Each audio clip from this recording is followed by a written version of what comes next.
So the family finally took out the boat and gave it a proper actual welcome to the Coeur d'Alene Lake, and it was my sister's birthday. What a perfect excuse. Here's a little bit of video of me following the boat with the drone.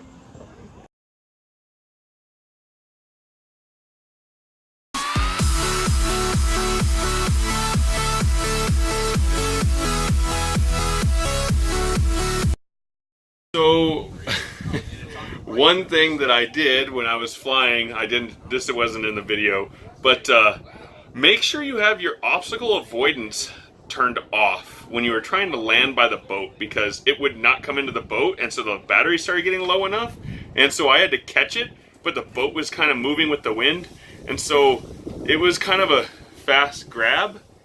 I apologize for the blood, people. There it is. Oh, so gross.